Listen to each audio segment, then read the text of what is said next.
Okay, here we're seeing an example of how to add and subtract polynomials. Let's start with addition. Addition of polynomials is very simple. It's much like simplifying polynomials. We really have this trinomial plus this trinomial. When you're adding polynomials, the common way it's taught is just disregard the parentheses, just don't even write them, plus 3x plus 8 minus x squared. Notice I just ignored the parentheses, but here's why. Parentheses normally are used to group something, so they're grouping this trinomial and this trinomial so you can see the two different trinomials we're adding. But additionally, parentheses usually mean you're distributing something. We could pretend there's a 1 there and distribute 1 times each one to eliminate the parentheses, but that won't change anything. Same here, we could pretend there's a 1 there. Plus 1 times 3x is still plus 3x. Plus 1 times 8 is still plus 8. Plus 1 times a minus x squared, nothing changes. So what we typically tell students, when you're adding two polynomials, just disregard the parentheses and start combining like terms.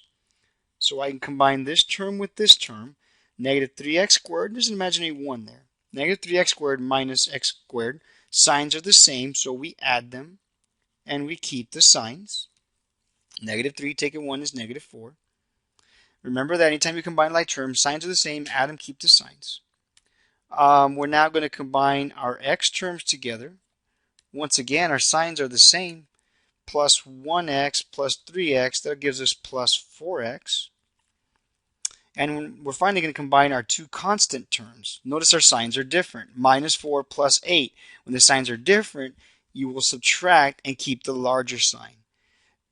So this would be plus 4. And the rationale is if you're subtracting 4 but adding 8, it's the same thing as just adding 4. This would be your final answer. Now when you're subtracting two polynomials, you need to be very careful. This is where students tend to make most mistakes. Subtracting is different. In subtracting, we have this trinomial minus this trinomial. So normally I would tell you just disregard the parentheses, but I can't. I tell you what, we can disregard the first parentheses. We could just leave this alone. And one way to disregard it, or for me to show you that you can get rid of it, is if you imagine a 1 there. 1 times 8x cubed is still 8x cubed. 1 times negative 7 is still 7. 1 times x is still x. But if you're subtracting another polynomial, you need to understand that you're subtracting every term in that polynomial. You're subtracting the 3, you're subtracting the negative 2, and you're subtracting the x cubed.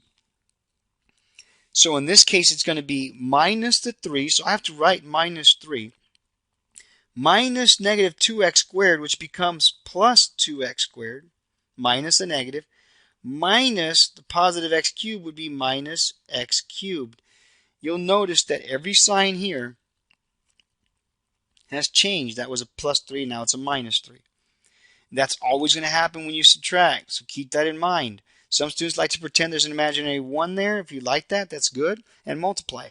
Negative 1 times 3, minus 3. Negative 1 times a negative 2x squared would be plus. Change it to addition. And negative 1 times a positive is going to change that to a subtraction. Be very careful. That's the number one mistake students make with subtraction.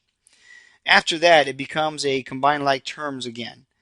We have an 8x cubed minus a 1x cubed. 8 minus 1. Signs are obviously opposite, so we subtract. We get 7x cubed. We have our x squared terms right here. Minus 7x squared plus 2x squared. The signs are opposite, so we will subtract. So that's 5, and keep the sign of the larger. So it's minus 5x squared. Or minus 7 plus 2. I think I showed you before. If you struggle with that, use your calculator when you're combining terms. That's too often a common mistake. You can use 7, negative, then what was the other one? Plus 2. It's minus 5. Be very careful. We next combine our x's, but we don't have another x to combine that with, so we leave it alone, and we leave that alone because there's nothing to combine it with. So this is our final answer, a third degree polynomial. Be very careful when you subtract, y'all.